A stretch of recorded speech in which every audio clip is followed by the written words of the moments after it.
আজকের আলোচনা একটা বেশ গুরুত্বপূর্ণ খবর নিয়ে।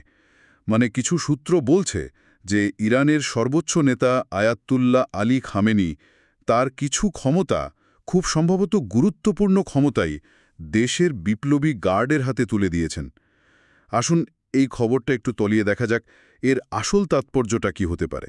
হ্যাঁ, যে তথ্যগুলো আসছে তাতে মনে হচ্ছে এটা শুধু কিছু প্রশাসনিক দায়িত্ব বদল নয়, বরং ক্ষমতার একটা বেশ বড়সড় হস্তান্তর হতে পারে।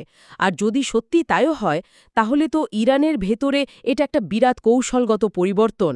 হুম ব্যাপারটা আসলেই ভাবার মতো, কারণ বলা হচ্ছে এটা নাকি প্রায় সম্পূর্ণ ক্ষমতার হস্তান্তর।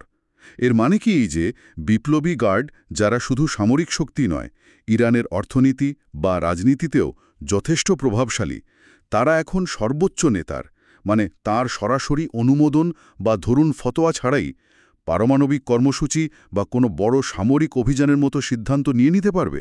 এটা কি এতটা দূরাগড়াচ্ছে? দেখুন, সূত্রগুলো কিন্তু সেদিকেই ইঙ্গিত করছে। সম্ভাবনাটা একেবারে উড়িয়ে দেওয়া যাচ্ছে না। এর একটা ব্যাখ্যা হতে পারে ভবিষ্যতের প্রস্তুতি। যদি হঠাৎ করে সর্বোচ্চ নেতার কিছু হয়ে যায়, ধরুন মৃত্যু বা তিনি যদি কাজ চালিয়ে যেতে না পারেন, তখন এই ব্যবস্থাটা কাজে দেবে। ক্ষমতার শূন্যতা বা কোনো বিশৃঙ্খলা হয়তো ঠেকানো যাবে। আচ্ছা। বিপ্লবী গার্ড তখন সাময়িকভাবে হলেও দেশের নিয়ন্ত্রণ নেবে, যতক্ষণ না নতুন সর্বোচ্চ নেতা আসছেন। তার এটা একরকম আপৎকালীন পরিকল্পনা, ইমার্জেন্সি প্ল্যান হতে পারে। সর্বোচ্চ নেতার স্বাস্থ্য নিয়ে কোনো চিন্তা, বা ধরুন ভেতরে ক্ষমতার কোনো টানাপোড়েন, এরকম কিছু। হ্যাঁ, তেমন সম্ভাবনাও উড়িয়ে দেওয়া যায় না। সূত্রগুলো কিন্তু সেদিকেও ইঙ্গিত করছে। আরেকটা দিকও আছে। এর মাধ্যমে ইরান হয়তো কিছু সময়ের জন্য হলেও এক ধরনের, বলা যেতে পারে, আধ্যাত্মিক ছত্রছায়ায় সামরিক শাসনের দিকে ঝুঁকছে। আধ্যাত্মিক ছত্রছায়ায় সামরিক শাসন মানে?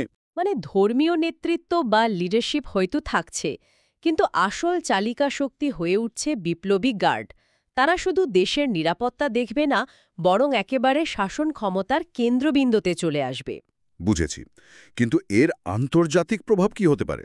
বিশেষ করে ধরুন ইসরায়েল বা পারস্য উপসাগরীয় দেশগুলোর সাথে ইরানের যে সম্পর্ক, সেটার উপর। যদি এই খবরটা সত্যি হয়, তাহলে অনেকেই মনে করছেন যে ইরানের অবস্থান আরও কঠোর হতে পারে, বিশেষ করে পারমাণবিক কর্মসূচি বা ধরুন মধ্যপ্রাচ্যে তাদের প্রভাব বিস্তারের যে চেষ্টা, এই বিষয়গুলোতে। এটা বাইরের বিশ্বের কাছে, বিশেষ করে আমেরিকা বা ইসরায়েলের জন্য একটা পরিষ্কার বার্তাও হতে পারে যে সর্বোচ্চ নেতাকে সরালেও বা তার যদি কিছু হয়ও, ইরানের নীতি কিন্তু দুর্বল হবে না, বরং ক্ষমতা আরও কট্টরপন্থীদের হাতেই যাবে। তাহলে কি আমরা বলতে পারি যে ইরানের ভবিষ্যৎ পদক্ষেপগুলো, সামরিক বা কৌশলগত চালগুলো, আর শুধু রিয়াকশন বা প্রতিক্রিয়া থাকবে না, বরং আরও বেশি প্ল্যান্ড, পূর্ব পরিকল্পিত হবে? ব্যাপারটা কি এমন যে ইরান একটা বড় ঝড়ের আশঙ্কায় আগে থেকেই ঘর গুছিয়ে নিচ্ছে? এই বিশ্লেষণ অনুযায়ী তো অনেকটা সেরকমই মনে হচ্ছে। জানা যাচ্ছে যে এর মাধ্যমে ইরান হয়তো তার কৌশলগত জায়গাটা আরও শক্ত করতে চাইছে।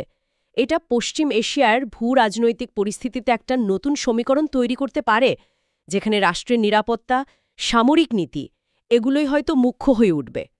কেউ কেউ তো এমনও বলছেন যে প্রতীকীভাবে রাষ্ট্রের চরিত্রটা হয়তো আবায়ার চেয়ে খাকির দিকেই বেশি ঝুঁকবে, অন্তত কিছুদিনের জন্য। আচ্ছা, বেশ জটিল পরিস্থিতি। তাহলে এই যে সূত্রগুলো আমরা আলোচনা করলাম, এগুলোর মূল নির্যাসটা কি দাঁড়ালো?